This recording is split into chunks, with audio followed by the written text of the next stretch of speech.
Hey, welcome back to the channel. It's awesome that you're tuning in. So in this video, we are going to take a close look at a really old Arcade1up cabinet. And the reason is because there is absolutely not a lot of options here. Unfortunately, we only have like a couple of them. I did spoke with the big import guy over here. And the unfortunate problem is like they didn't import every single model. That is just a big problem. And yeah, unfortunate, we are still stuck with a lot of old school stuff. Think about the Street Fighter 2. This one didn't even came with a protection deck. Yeah, it's absolutely crazy if you think about it. Nevertheless, we're going to do basically like a quick assembly. Yeah, when it comes to all of the parts that comes with this Arcade1up. Yeah, most of you by now will know that you need to put it back together. It's like IKEA furniture. It's super easy to do. But unfortunate, we are like having some problems with the first one I got. It got damaged, but this time everything looks nice. No problems with the monitor whatsoever. So we're going to be doing quick assembly and we're going to have a lot of fun today. Panels together. So let's take a close look at the 17-inch screen. So it's pretty thick plywood. As you can see here, we're having Parker that's holding this acrylic plate on place. It's nothing special. I must say it got a very nice touch to it. There is still the protection folio over it, so keep in mind it will be a little bit more glossy if you peel this off. So let's take a close look at the back, and here you can see it's only having an EDA or ribbon cable. This one goes straight into the control panel. So when unpacking the control panel, this is what we're going to get. It's almost fully assembled. So let's take a close look at this part.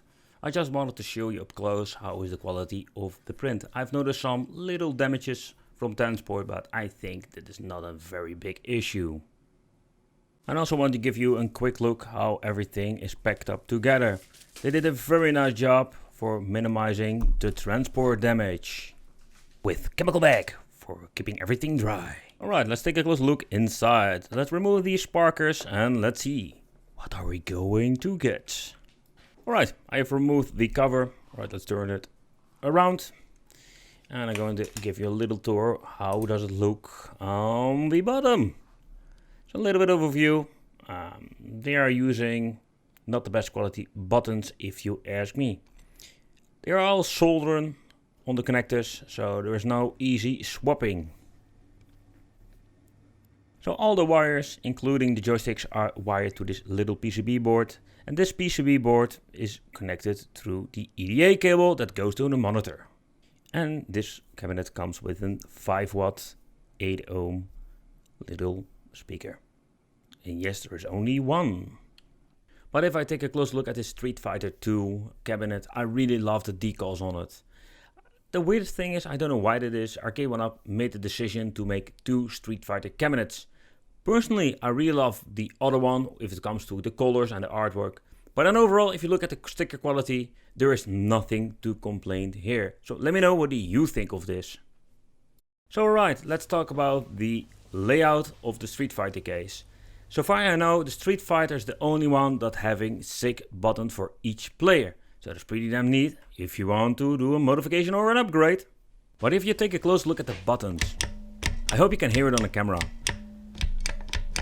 Overall, not the best buttons I have ever seen. But there are even some little bit of quality differences if you're pressing them. There are some difference between the blue, the white, so it's very weird. The joystick itself feels nice. Of course, not to be compared with Sanwa.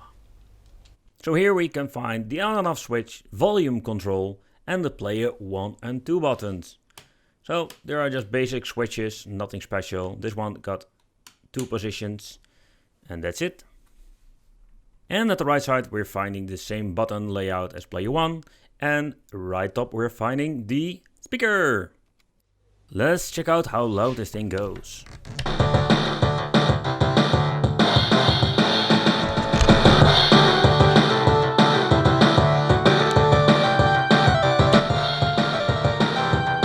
That is pretty damn loud.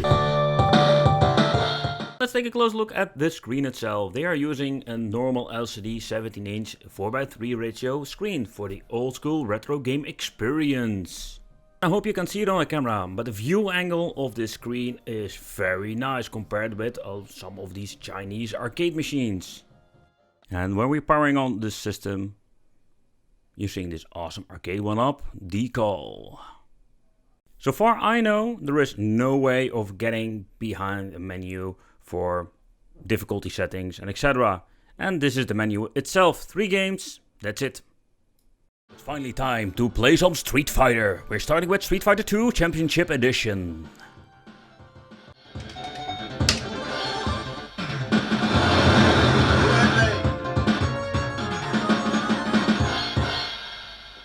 Round 1, fight!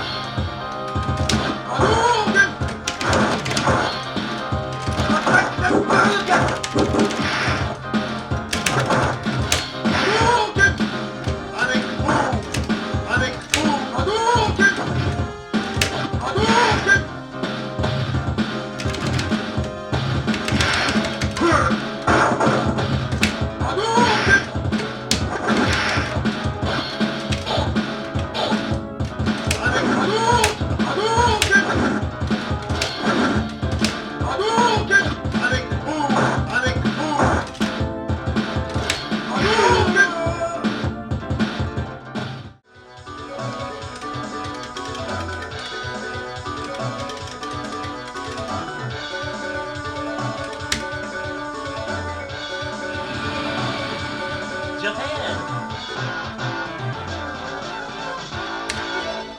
Round 1, fight!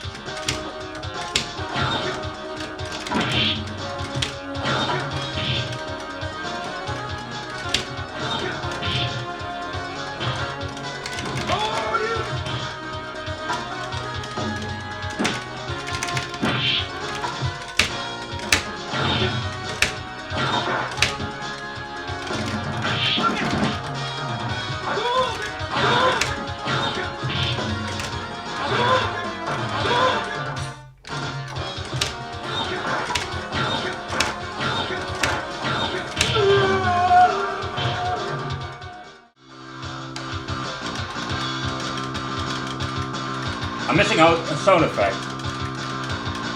What the heck?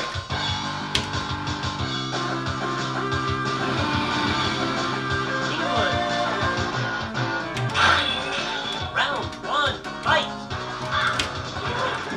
Putting the Arcade1up cabinet together, it's super easy, but you need to be a little bit handy and you need to have like some proper tools. But when you're looking at the Street Fighter 2 cabinet, I think it's still a very cool cabinet, but only with a couple of games on it. The later models, and I mean like the newest models, will come like with 10 games or maybe a little bit more.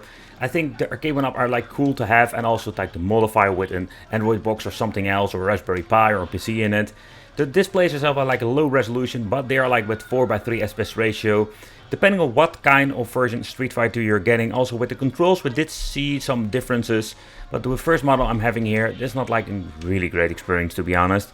I did switch everything out. In later videos I do some more modding, so check out, consider subscribing, hit the little bell, and let's go with the flow.